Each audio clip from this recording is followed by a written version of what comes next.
大師咁嗱，呢個係屬於古代嘅智慧啦。咁我哋現代人喺個家居裏邊呢個東北位，即係其實我哋間屋唔會話太大啦，普羅市民嚟講，咁總要放嘢㗎。咁如果我哋呢個位係咁敏感嘅話，應該放啲乜嘢係比較即係安全啲咧？原來咧就係東北方咧，就係通常嚟講喺廚房裏邊咧，就係呢個位置咧係擺垃圾桶最穩陣嘅。係啊。咁原來廚房裏邊嘅垃圾桶咧，就係主宰住我屋企嘅人咧，有邊個係會做垃圾？譬如你話喂老豆啊冇工做，又坐喺屋企裏邊係做糧地官，正垃圾嚟嘅。其實就因為個廚房裏邊咧個垃圾桶咧擺咗喺西北方，係代表個乾方。好啦，媽咪好似完全都個個都話佢冇用喎。西南方擺咗垃圾桶。好啦，特別係你話哎呀仔你真係冇用咧，成日摸住個電腦，成日都通宵，成日鬧垃圾嚟嘅，係因為個東方擺咗垃圾桶啫。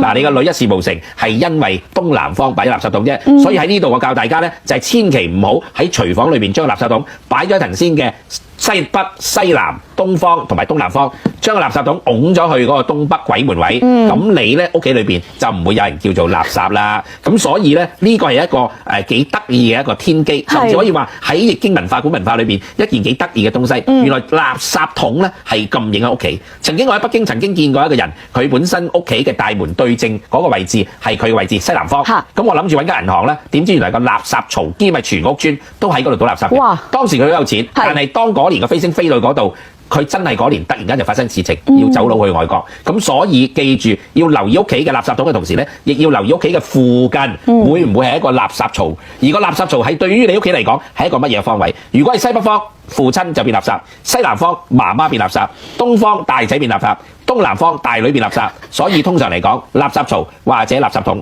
最好喺東北方，亦即係呢一個叫做近位。